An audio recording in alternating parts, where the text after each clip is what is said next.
सावधान। ओम नमस्तेभ्यः, ओम नमस्तेभ्यः, ओम नमस्तेभ्यः। नमो अर्हन्ताणं, नमो सिद्धाणं, नमो आर्याणं, नमो अज्ञायाणं, नमो वेसवसाम्।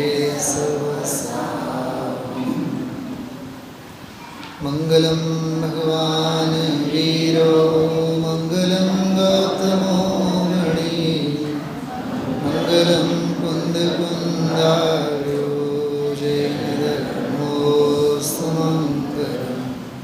सर्वमङ्गलमाङ्गल्यं सर्वकल्याणकारकं, प्रदानं सर्वधर्माणां जयं जयतु शासनं, जयं जयतु शासनं। श्रीमत्परमगम्भीरशाद्वादामोघलाञ्छनं जीयात्रैलोक्यनाथस्य शासनं जिनशासनम्। आतम्बने परमात्मा हो, शांति सारे देश में, देशना सर्वोदयी महावीर के संदेश में, हे देशना सर्वोदयी महावीर के संदेश। पर्वादिराज दशलक्षण महापर्व, दूसरा दिन हम आप लोग उत्तम मार्दव धर्म की चर्चा और विशेष रूप से सायंकालीन स्वाध्याय में सामयिक जो जिनागम का महान विषय है। हर एक आत्मार्थी हम आप सभी जीवों का आत्मज्ञान, भेद ज्ञान, सम्यक दर्शन, आत्मानुभूति, ये हम आप सभी का एकमात्र जीवन का लक्ष्य है। जैन युवा फेडरेशन जयपुर से संस्था जब से प्रारंभ हुई, तो जब उनके स्लोगन लिखे गए, सिंबल कहें, स्लोगन कहें, जैसे ट्रेडमार्क होते हैं, यूनिवर्सिटियाँ होती हैं तो यूनिवर्सिटी के अपने स्लोगन्स होते हैं, सा विद्या या विमुक्तये, ऐसे। तो जैन युवा फेडरेशन, जैसे यहाँ आपके यहाँ भी हैं, सारे युवा साथी उसमें जुड़े हुए हैं। तत्व प्रचार और आत्मानुभूति, तत्व प्रचार और आत्मानुभूति। तत्व प्रचार में अभिप्राय है अन्य सभी का भी भला हो, और आत्मानुभूति में अपना भला हो। आत्म कल्याण की भावना और विश्व कल्याण की, जगत के सारे जीवों के कल्याण की भावना। सर्वोदय, अभी जैसे हमने मंगलाचरण किया, आत्म बने परमात्मा हो, शांति सारे देश में, है देशना सर्वोदयी। ये देशना तो सर्वोदयी देशना है, देशना सर्वोदयी महावीर के संदेश में। आचार्य समंतभद्र देव ने सर्वोदयी शासन का, महावीर शासन को, जिन शासन को भगवान महावीर के शासन को सर्वोदयी शासन, मतलब सबका उदय हो, सबका कल्याण हो।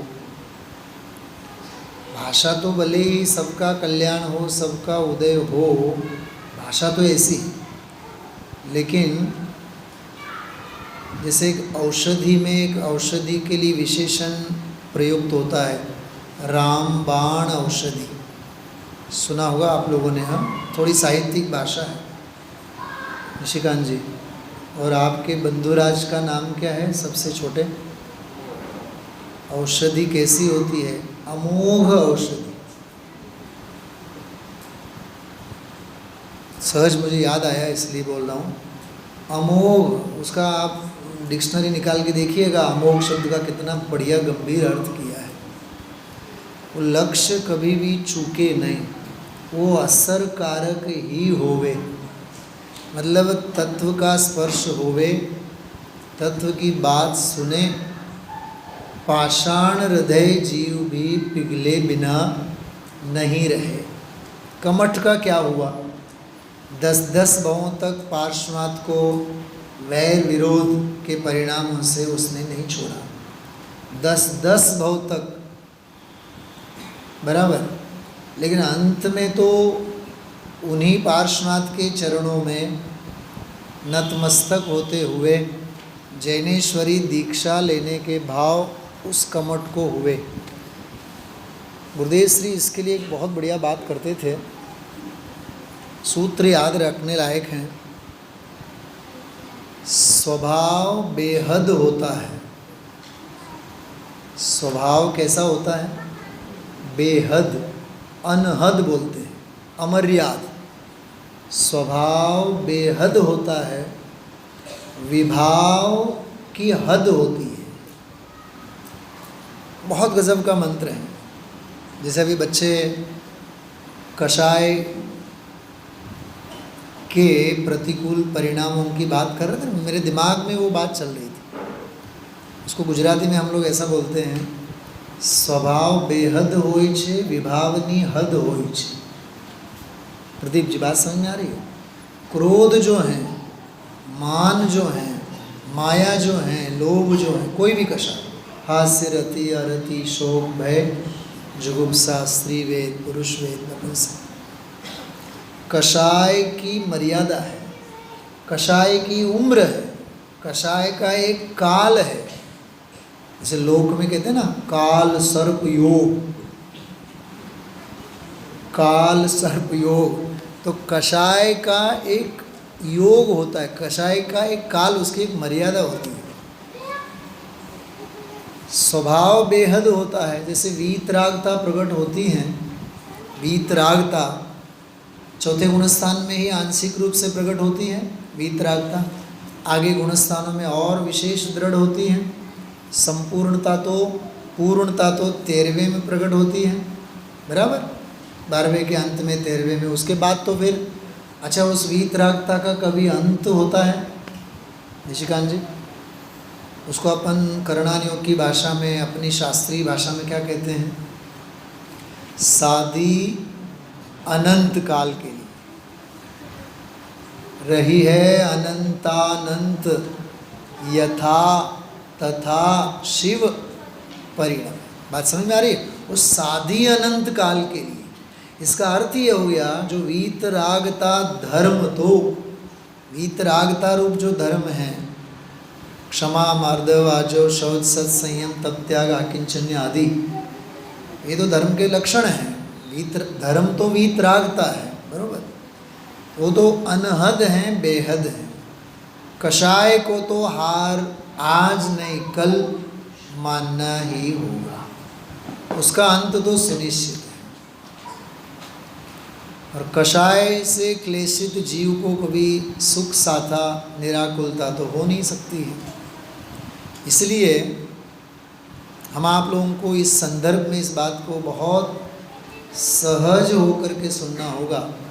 कषाय के क्लेश के मार्ग में जो भी जीव हैं, वो आज की तारीख में पापानुबंधी पुण्य के उदय से जीता हुआ दिखता हो। क्या कहा? जीता हुआ दिखता हो लेकिन कल उसकी हार निश्चित है। सन्मार्ग में रहा हुआ, एक सूक्ति आप लोगों ने सुनी होगी, सत्यमेव जयते, है ना, सत्यमेव जयते। ये कोई अपने जिनागम का सूत्र नहीं है, वेद मंत्रों में आता है, ये उपनिषद ग्रंथों में आता है, सत्यमेव जयते। लेकिन अपन उसका भाव लेवे, सत्य की ही हमेशा जीत होती है, सन्मार्ग की हमेशा जीत होती है। मति ज्ञान रहित, कैसे हैं आप? भगवान महावीर स्वामी जयमाला में है ना पंक्तियाँ, क्या बोलते हैं? मति ज्ञान रहित, फिर भी आप सन्मति जिनेश। मति तो हम में है लेकिन आप में तो बोलिए सन्मति है। हाँ, भगवान महावीर स्वामी का नाम है ना सन्मति। तो क्या है सन्मति? वो यथार्थ मति, यथार्थ ज्ञान, यथार्थ तत्व ज्ञान। तो पर्वादिराज दशलक्षण पर्व के संदर्भ में जो भी हम आप लोग आराधना कर रहे हैं, क्षमा मार्दव आर्जव, हमारा थोड़ा सा प्लान भी ऐसा भी था। संजय जी, निशिकांत जी सबके साथ बात हुई थी, 15-20 मिनट अपन लोग, क्योंकि कई मुमुक्षु, कई आत्मार्थी जीव तो बड़ी मुश्किल से 10 दिनों के इन्हीं दिनों में समझ लीजिए आप समय निकाल पाते आते हैं। तो रोज़ जो हम आप लोग क्षमा मार्दव आर्जव इनकी जो आराधना करते हैं, इनका थोड़ा सा स्वरूप समझ में आ रहा है। तो भले ही 15-20 मिनट उसमें से अपने को कट करना पड़े, लेकिन उसकी मैं चर्चा, क्षमा और मार्दव दोनों की चर्चा अभी यहाँ लेना चाहता हूँ। क्षमा भाव तो अपने को जैसे सहज ख्याल में ही है, क्रोध नहीं करना, क्षमा भाव रखना, बराबर। और मुझे जहाँ तक याद है, कल के प्रातः काल के स्वाध्याय में मैंने एक बात कही थी, हम किससे क्या क्षमा करें, कौन हमें क्षमा करे? प्रदीप जी, एक सूत्र है, द्वेष अरोचक भाव। ये आनंद घन जी हैं, श्वेतांबर के बहुत बड़े संत हुए, श्वेतांबर के।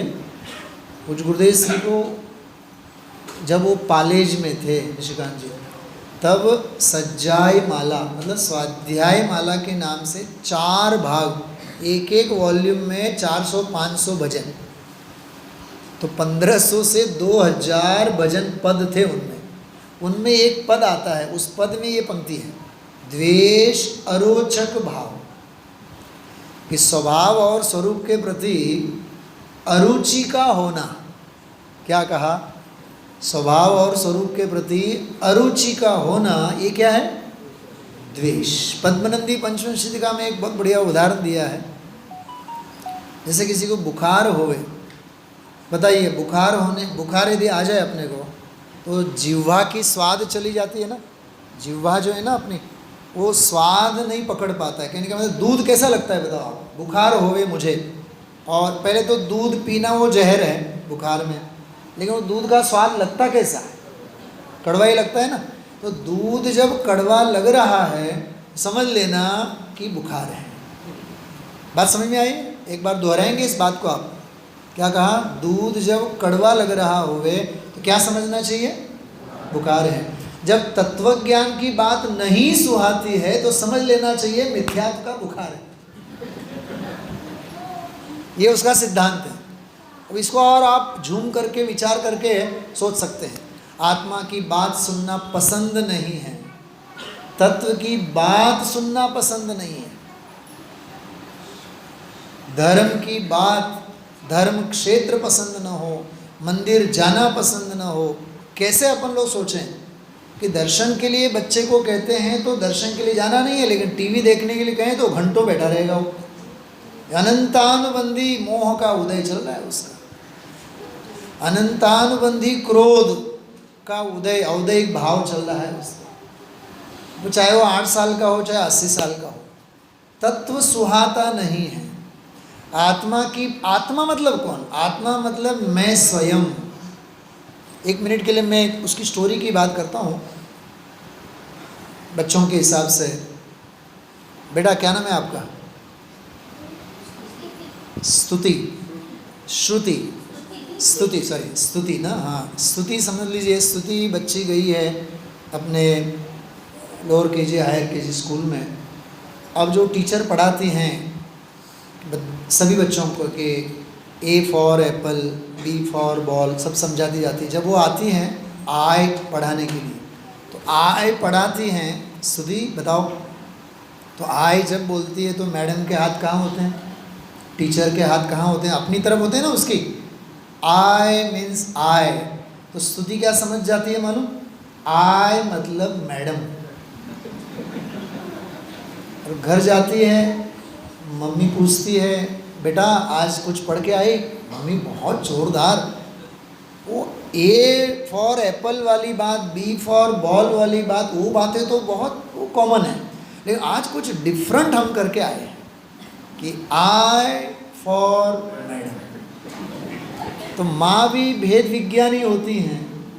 माँ कहती बेटा तू बहुत बुद्धू है, तुझे नहीं समझ में आया, आई मतलब मैडम नहीं होता है, तू देख मेरी तरफ, आई मतलब मैं। तो स्तुति समझ जाती है। हो सकता है वे बड़े लोगों की बड़ी बड़ी बातें होती हैं। तो आई मतलब स्कूल में पढ़ाने वाली मैडम, बोलिए आगे, और घर में पूछने वाली मम्मी।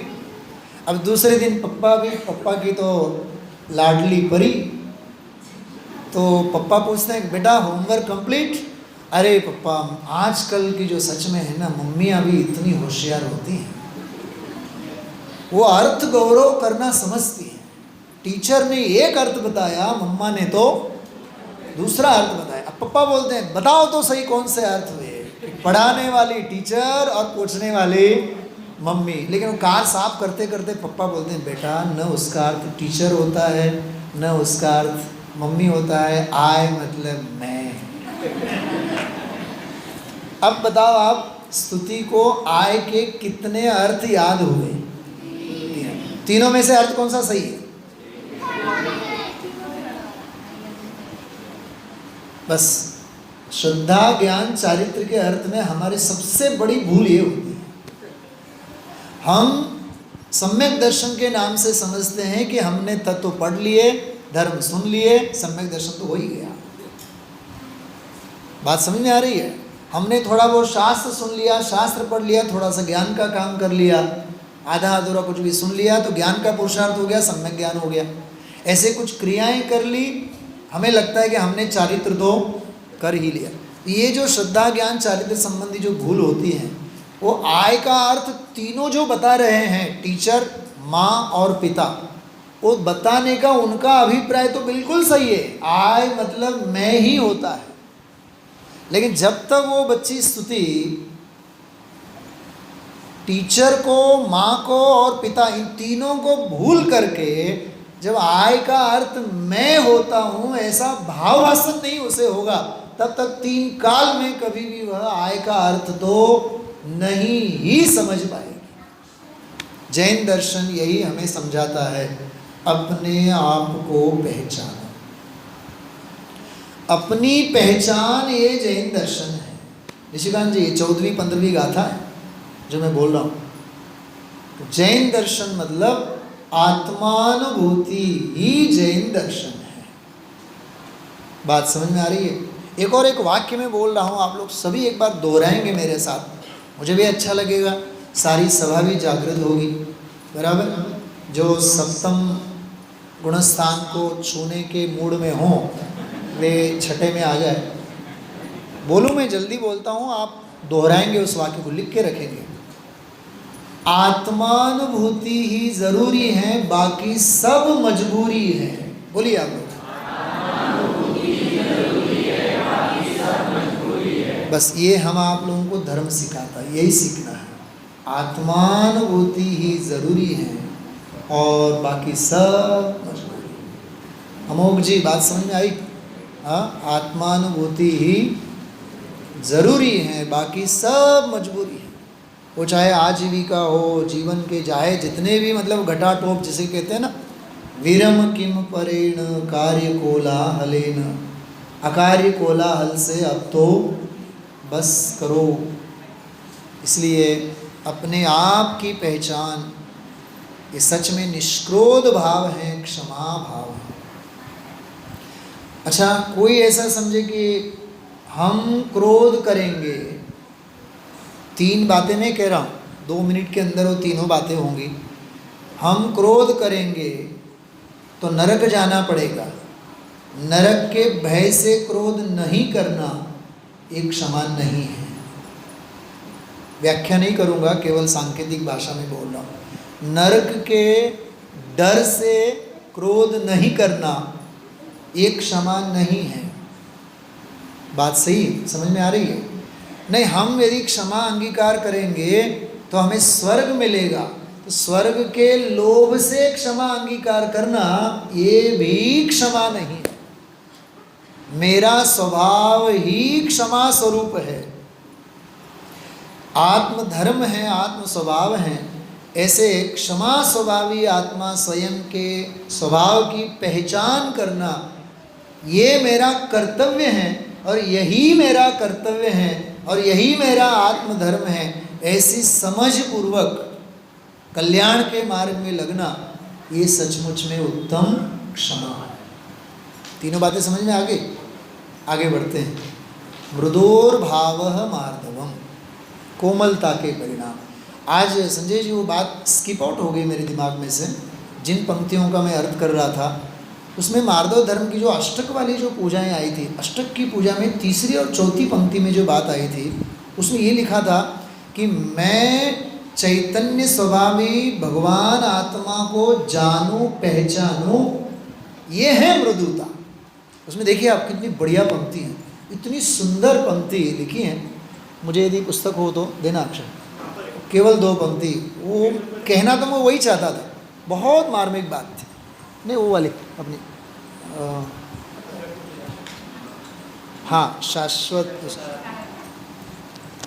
नहीं उसमें नहीं, सॉरी यही इसमें पवैया जी की जो पूजा अपन ने की थी उसमें उत्तम मार्दव धर्म प्राप्त करने को विनय भाव लाऊं। अब देखो विनय की मर्यादा, परम शुद्ध चैतन्य तत्व का निर्णय कर शिव सुख पाऊं।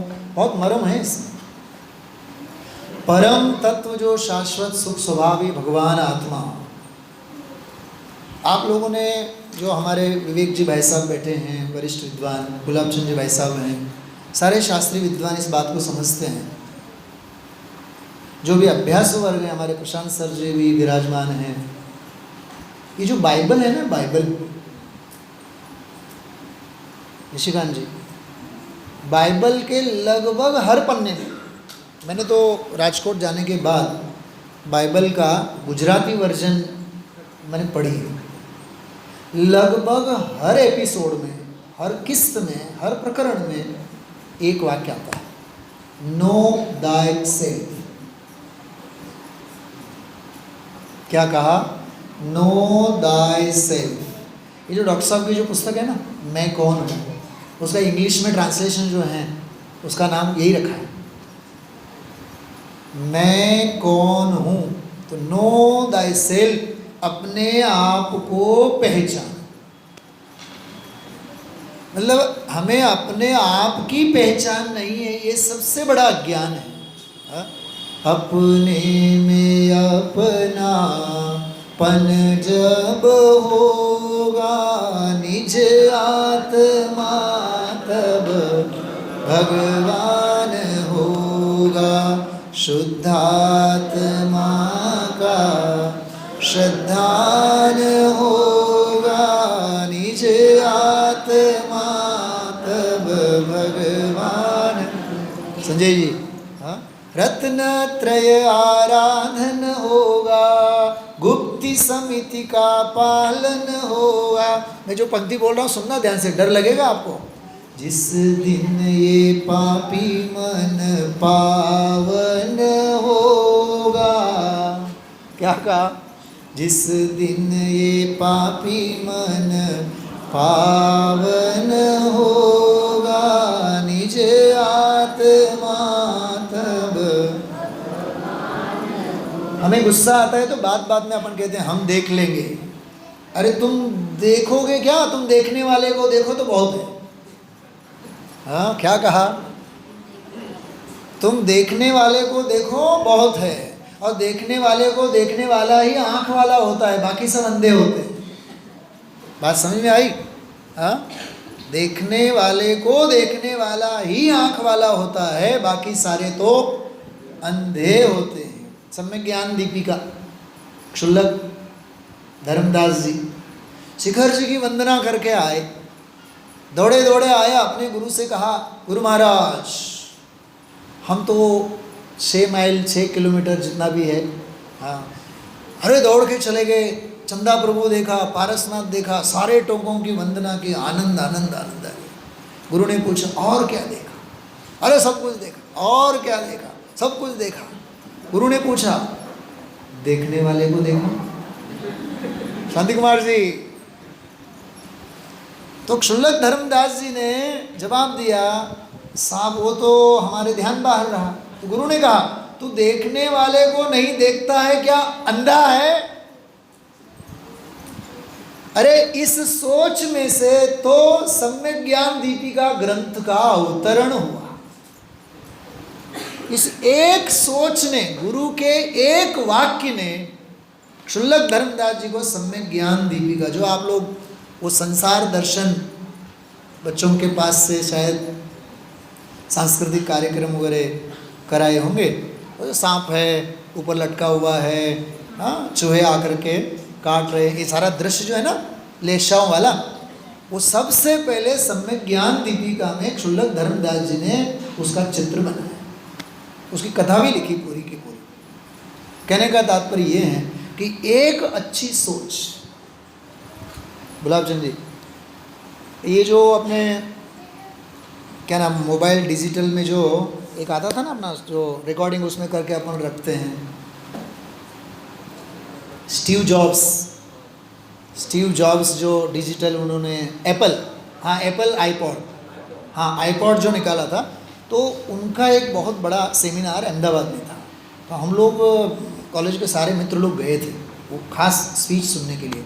और स्पीच का जो सब्जेक्ट था उनका, stay hungry and stay foolish. क्या कहा? अति शहाना त्याचा बैल रिकामा, मराठी में अपन कहते हैं। अब वो स्टीव जॉब से कहता है, हमेशा भूखे बने रहो और हमेशा मूर्ख बने रहो, तो जीवन में तुम सफल होगे। मला सगळंच येतंय, आम्ही सगळ्यांपेक्षा हुशार आहोत। आय एम समथिंग, अरे you are nothing. One who says I am everything, he is nothing. But one who says I am nothing, he is everything. बात समझ में आ रही है? हाँ, मतलब हमें सब कुछ आता है, हम तो सब जानते हैं, ये अनंत मान कषाय है, ये कह रहे हैं अपन। कोमलता रखो, स्टे हंग्री, हमेशा तत्व ज्ञान के लिए लालायित रहो। और युगल जी भाई साहब, पंडित जी साहब तो बोलते थे, अरे छोटा बच्चा, मैंने कहा भी था आप लोगों से, वो बिल्कुल 4 साल का बच्चा भी बोल रहा है, ऐसा समझो किसी तीर्थंकर की वाणी खिल रही हो, कोई गणधर की दिव्य ध्वनि खिल रही हो। मतलब देखो आप, कितनी शालीनता, कितनी विनम्रता होनी चाहिए। और युगल जी बाबू जी का तो नियम था, गुलाब चंद भाई साहब आपको तो शायद अनुभव भी होगा, कनिष्ठ वरिष्ठ उपाध्याय का कोई भी शास्त्री विद्वान कोटा जाए, चिन्मय जी सबसे पहले मिलने आएंगे। बाबूजी ने कहा है, हर्षवर्धन जी क्या समाचार दिए हैं, आपका स्वाध्याय होगा और बाबूजी आपके स्वाध्याय में आकर के बैठेंगे, मंच पर तो बैठेंगे ही नहीं, वे सामने बैठेंगे।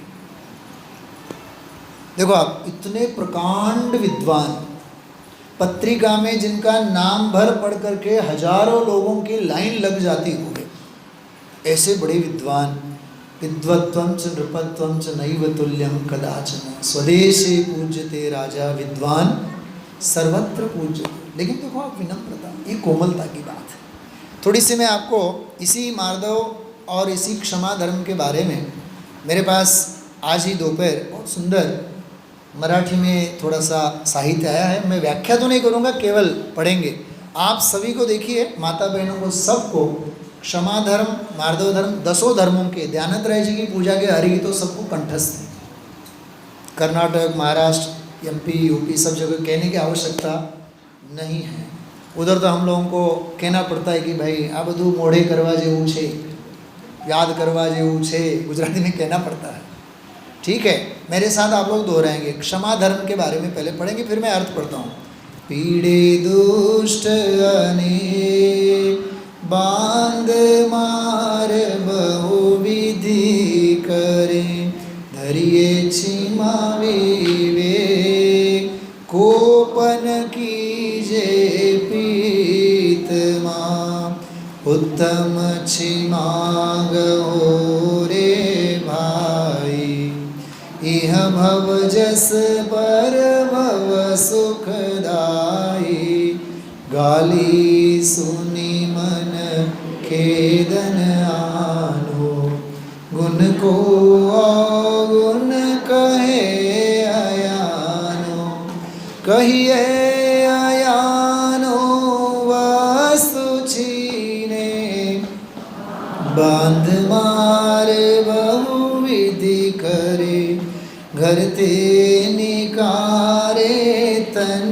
विदारे, वेर जोन तहाँ धरे, ते कर्म पूरब किए खोटे, सहे क्यों नहीं जियरा, अति क्रोध अग्नि बुझाय प्राणी, साम्य जल ले सियरा।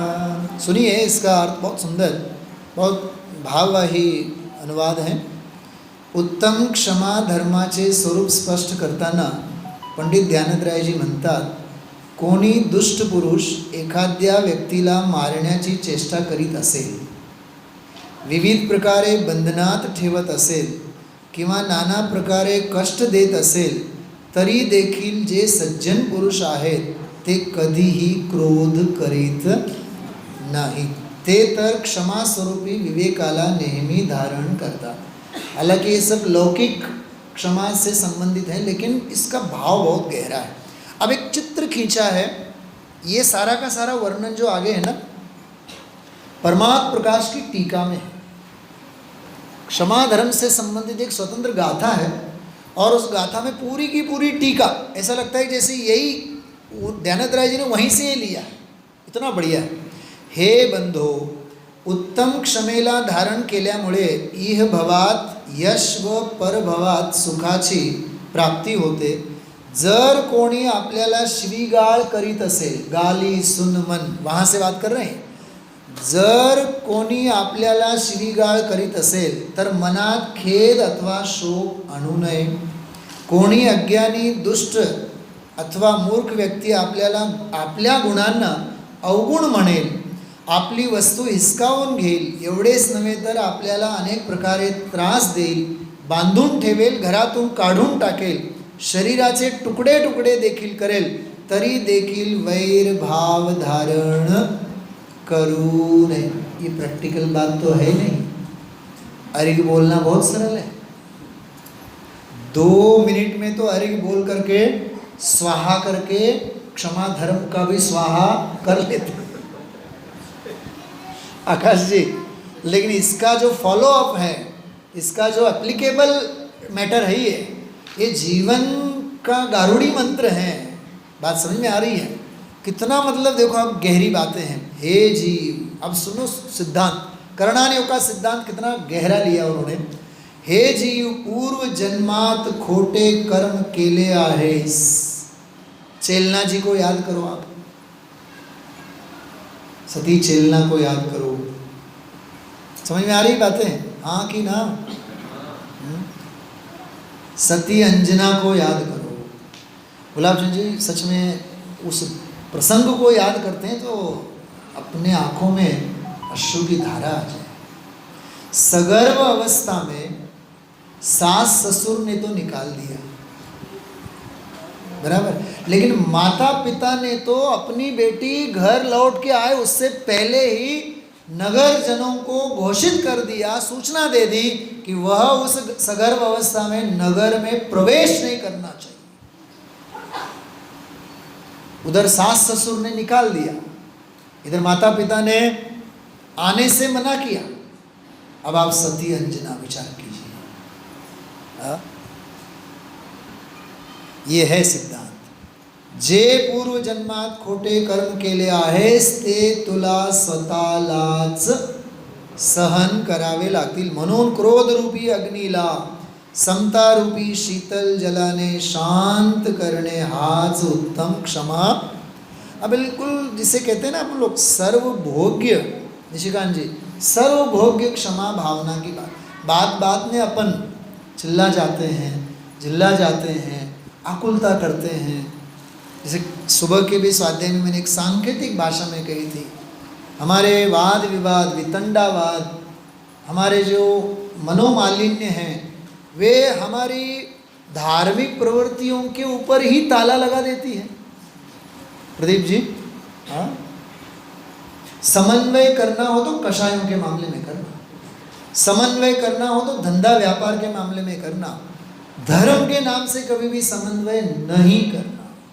एक बात। दूसरी बात, कोरोना के काल में मुझे बताइए, अपना शॉपिंग, अपना खाना पीना, अपना पहनना ओढ़ना, अपना मिलना जुलना क्या छूटा? कुछ नहीं छूटा था, लेकिन छूटा था तो एक स्वाध्याय प्रवचन सत्संग ही छूटा था। आज तक भी अपनी गाड़ी अभी भी पटरी पे आने के लिए वो ऑनलाइन स्वाध्याय वाला जो रस है, बराबर जैसे वो इंदिरा गांधी ओपन यूनिवर्सिटी वाला जैसा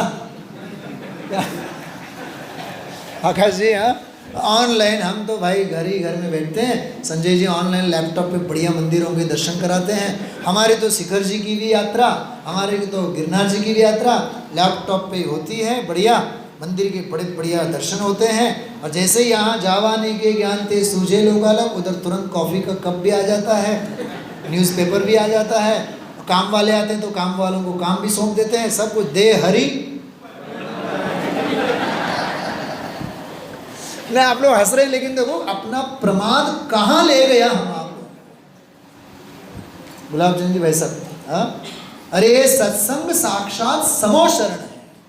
सच में बोलूं मैं आपको, समोशरण किसे कहते हैं? जहां वीतरागता के परमाणु विचरते हों, उस वायुमंडल का नाम समोशरण है।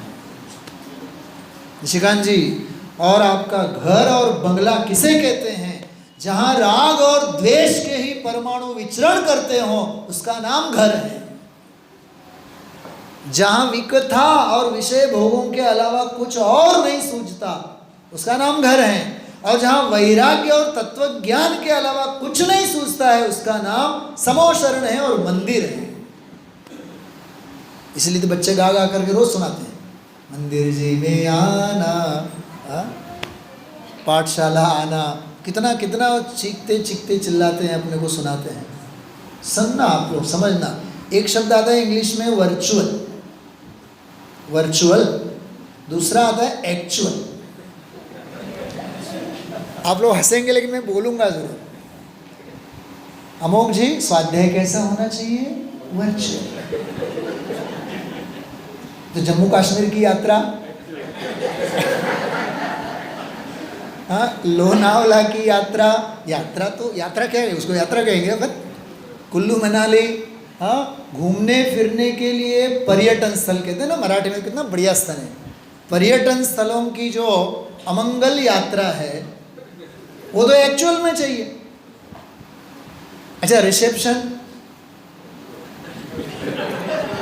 वो भी एक्चुअल ना, हाँ, हर हाल में। अरे हम बांध बांध करके बिल्कुल, मैं सच में बोलता हूँ, उन दिनों तो मैंने ये भी बात कही थी, गुरुदेव श्री ने एक मुंह पत्ती छोड़ करके दिगंबर में आए। हम तो कलरफुल मास्क पहन करके पीतांबर, श्वेतांबर, नीलांबर, रक्तांबर, न जाने कौन कौन से अंबर वाले होकर के हर जगह पहुंच रहे। हम लोग उन दिनों पेपर चेक करने के लिए गए थे संजय जी, और हमारा एक मित्र, वो थोड़ा सा बहुत सेंसिटिव, पूरे 150 लोगों में उस एक ने मास्क पहना था। सबने यही समझा इसी को कोरोना हो गया। पेपर चेक करने का कार्यक्रम बंद हो गया। फिर 8 दिन बाद हम लौटे आए, सारे के सारे मास्क में। वो हर एक को बोले मास्क निकाल के, अब तुम क्या हो? तुम हमें कह रहे थे ना, मतलब आप सोचो तो सही। हाँ, उदय की विचित्रता कैसी होती है। अरे हमारा मंदिर छूटता है, ये अनंत क्रोध और मान नहीं है तो और क्या है? हाँ, दादा कहते थे, क्रोधी कभी क्षमा मांग नहीं सकता और मानी कभी किसी को क्षमा कर नहीं सकता। क्या कहा? ये दोनों का कॉम्बिनेशन ऐसा है। क्रोधी होवे वो क्षमा मागे नाही। आपल्याला काय गरज आहे? आपण कशाला बरं त्यांना क्षमा मागायची? गरज असेल तर त्यांना येऊ द्या। मतलब देखो आप कितना अहंकार है, कितना अभिमान है। अरे सॉफ्ट बनो, सहज बनो, सरल बनो, डाउन टू दी अर्थ बनो। आज भी मैंने संदीप जी से बात की, उनके पिताजी को याद करके। रेणुका दास जी, अन्ना कहते हैं, आप लोग सभी हिंगोली के लोग, हमने तो अपने आँखों से देखा है। गुलाब चंद जी, अरे वो स्मारक के गैलरी में, अब यहाँ तो करोड़ों की सुविधाओं में महालने वाले हैं, कभी उन्होंने चूट चपट तक नहीं की कि हमें रूम चाहिए, कुछ नहीं। 2-2, 3-3, 4-4 दिन, क्या वो 15-15 दिन गैलरी में डले रहते थे। और कई भी, आप लोग भी, कई लोग आए होंगे, हाथ खड़ा करेंगे कौन उनके साथ आया करते थे। शायद यहाँ कोई हो, देखो यहाँ है, देखो ये माता बहनों में से। मतलब आप देखो क्या शालीनता है। ये मृदुता के बिना तत्व ज्ञान की ऐसी पीड़ा सुनने की, समझने की हो नहीं सकती। क्षमा धर्म के बारे में बात की अपन ने। मार्दव धर्म का छंद गाएंगे अपन। मन महाविष्णु करहि नीच गति जगत में, कोमल सुधानो सुख पावे प्राणी सदा, उत्तम मार्दव गुण मन माना, मान करन को कौन ठिकाना, बस्यो निगोद माही ते आया, दमरी रुंकन भाग बिकाया, रुंकन बिकाया भागवश ते देव एक इंद्रिय भया, उत्तम मुआ चांडाल हुआ भूप,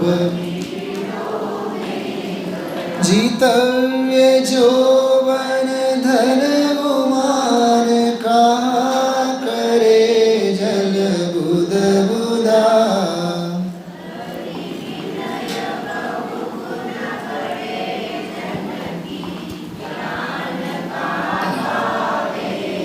कितनी सुंदर पंक्ति है। करी विनय बहुगुण बड़े जन की, ज्ञान का पावे उदा, ज्ञान का उदय होता है। विद्या ददाति विनयम वाली बात है। कितनी सुंदर बात है। उत्तम मार्दव धर्माचे स्वरूप स्पष्ट करताना पंडित ज्ञानेंद्ररायजी म्हणतात की हे बंधू, मान घमंड हलाहल विषाप्रमाणे आहे। मान कषायामुळे हीन वाईट गतीची प्राप्ती होते। मार्दव अर्थात मृदुता, या मृदुता स्वरूप कोमल अमृताला धारण करणारा जीव सदैव सुखी राहतो। उत्तम मार्दव एक स्वाभाविक धर्म आहे, म्हणजे आत्मिक धर्म आहे, जो मनापासून स्वीकार केला जातो। मान करणाऱ्या व्यक्तीचा काही ठाव ठिकाणा नसतो। हा जीव अनादि काळापासून निगोदात होता, तेथून वनस्पती कायिक झाला, तेथे दमडी अर्थात 1 पैशाच्या भावात विकला गेला, तर कधी कधी रुंकन अर्थात फुकटच विकला गेला। तीव्र पुण्योदयाने कधी देव झाला, तेथून एकेंद्रिय झाला, तर कधी उत्तम पर्याय धारण करून देखील चांडाळ झाला, कधी राजा होऊन किडे मुंगीच्या पर्याय देखील उत्पन्न झाला। हे बंधुवर, जीवन, यौवन आणि धनसंपत्तीचे काय अभिमान करावे। हे सर्व पाण्यावर तरंगणाऱ्या बुडबुड्याप्रमाणे क्षणार्धात नष्ट होणारे आहेत. जे खूप गुणवान व ज्ञानी आहेत त्या महापुरुषांचा विनय करायला पाहिजे, ज्यामुळे ज्ञानाची प्राप्ति होते. ऋषिकांत जी, भावभाषण हो रहा है. पूरा जो मैंने पढ़ा इसमें बोधि दुर्लभ भावना भी आई, अनित्य भावना भी आई, अशरण, कितना सारा फ्लेवर भरा हुआ है. क्योंकि ज्ञानम पूजाम कुलम जातिम बलम रिद्धिम तपो वपो अष्टावासित्य मानित्वम स्मयमा उर्गत स्मया. समंतभद्र आचार्य ने जो 8 स्थान लिखे हैं, सबसे पहला अभिमान यदि जीव करता है तो ज्ञान का. असल में तो ऐसा है, जहाँ ज्ञान होता है वहाँ अभिमान नहीं ही होता है. तो जो ज्ञान होता है जिसे अभिमान कहा है, वो असल में तो अज्ञान है, उसका वह अभिमान है. अज्ञान है तो नियम से उसका अभिमान होगा होगा होगा और होगा ही. बात समझ में आ रही है? मुझे मराठी का एक वाक्य याद आ रहा है. कौन सा? अध जल गगरी छलकत जाए. मराठी में है ना, बहुत बढ़िया वाक्य है. याद नहीं आ रहा है, विस्मरण हो रहा है. हाँ, देखिए, देखो गुरुजी बनना चाहिए अपने को. वेरूळ में जाओ, गुरुकुल में प्रवेश लो आप शांतिमार जी. हाँ, उकड़ पाण्याला. कितनी कितनी मार्मिक बातें हैं ये. बचपन में जो पढ़ी होती हैं वो आज बिल्कुल जैसे दिव्य ध्वनि जैसा काम करती है. खैर, चलिए, हम आप लोगों ने आज समुच्चय दोनों बातें थी, लगभग 45 मिनट अपन ने बात ली.